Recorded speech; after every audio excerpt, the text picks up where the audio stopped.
রাকিব তপু নেই, এটা একটা বাংলাদেশকে ব্যাকফুটে ফেলে দেবে এবং আলটিমেটলি আমরা সেটাই দেখেছি। রাকিব তপু সবসময় সার্ভিস দেবে এমনটাই কেন আসলে ভাবা হলো? তারা ইনজুর্ডও হতে পারতো, অনেক কিছুই হতে পারতো, সেই জায়গায় কেন কোনো ব্যাকআপ রেডি থাকেনি? এক্স্যাক্টলি, রিপ্লেস প্লেয়ার আমাদের খুবই শর্ট, সত্যি কথা। টু বি অনেস্ট, যে আপনি যদি দেখেন আমাদের পাইপলাইন প্লেয়ার খুবই কম, স্পেশালি 23 জনের যে স্কোয়াড রয়েছে, সেখানে আসলে সেন্টার ব্যাকে যদি দেখেন এই মুহূর্তে আপনি কাকে খেলাবেন? হ্যাঁ, লাস্ট ম্যাচ আমরা দেখছি তারেক কাজী এবং শাকিল আহাদ তোপুরা দুজনে স্টার্ট করেছে এবং তাদের মিস্টেকের পরিমাণ অনেক ছিল।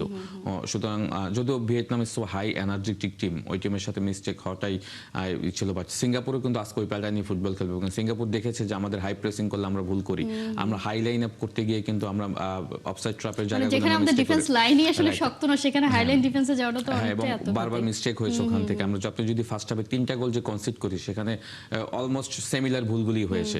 তো সেইগুলি রিকভার না করতে পারলে, এবং আমি সবথেকে বড় কনসার্নের জায়গা হলো যে আপনি আসলে কাদেরকে সেন্টার ব্যাগে খেলাবেন। হ্যাঁ, এখানে হয়তো একটা অপশন হতে পারে তারেকের সাথে হয়তো বিশ্বনাথকে আপনি ইউজ করতে পারেন, বিকজ শাকিল আহাদ তপু লাস্ট ম্যাচে তেমন কোনো সুবিধা করতে পারি না। দ্য সেম টাইম তারেক কাজীও আমার কাছে মনে হচ্ছে যে অনেক সময় ফল ডাউন করেছে। তো সেইখান থেকে আসলে সেন্টার ব্যাক কারা খেলবে, অ্যাট দ্য সেম টাইম গোলকিপিং পজিশনও আজকে আপনি শ্রাবণকে দিয়ে স্টার্ট করবেন কিনা।